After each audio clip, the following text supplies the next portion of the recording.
Well, hi, John Miller here with the Friday Devotional.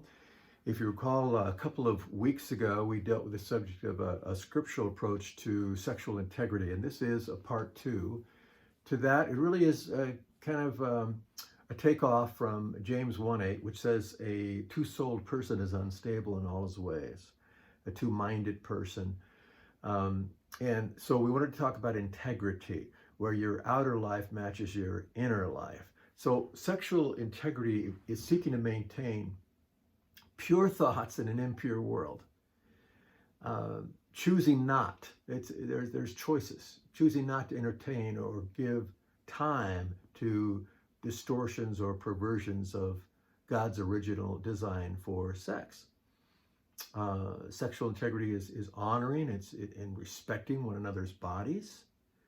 It is choosing not to reduce another person to an object made in the image of God in order to feed one's lower nature. And that's what pornography is. That's what a misuse of sex is reducing someone else to an object just to feed our own lower nature.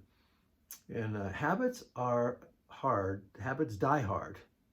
And habits are, especially when these habits are instigated by the devil. And certainly this is one of those. The one in whose image we bear does not want that image marred by the misuse of sex.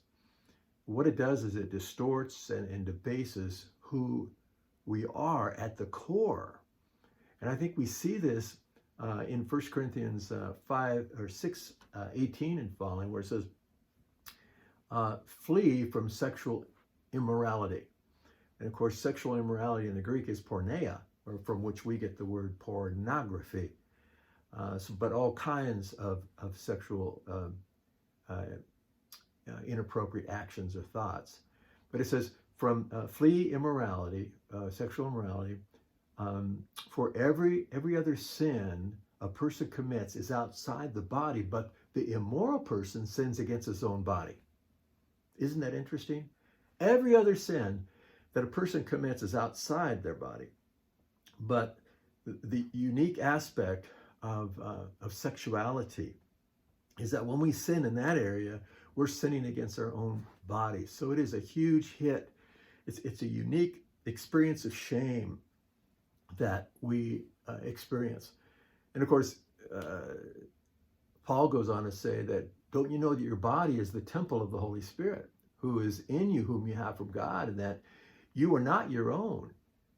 You don't belong to yourself. You've given yourself over to God, for you were bought with a price, and therefore you should glorify God in your body.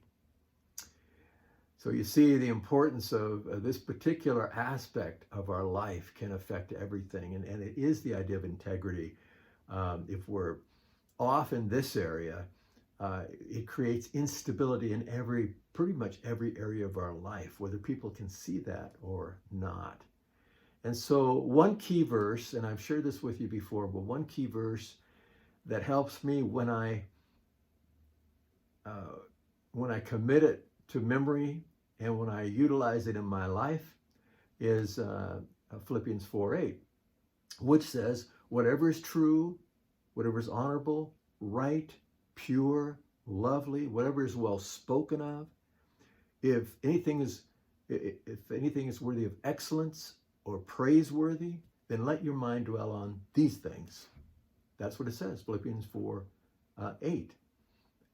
In the Amplified version, I think, is interesting in the last line there, where I think it gives the real sense of the Greek when it says, think continually on these things: the pure, the honorable, the right, the lovely, the well spoken of, the things that are worthy of praise, and so on. Think about these things, center your mind on them, and implant them in your heart. And when we do, it mitigates against the temptation of immoral thoughts, the impure thoughts.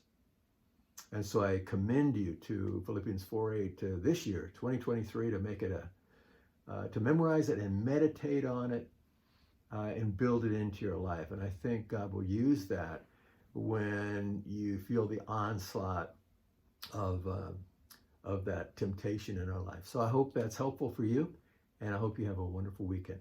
Bye-bye.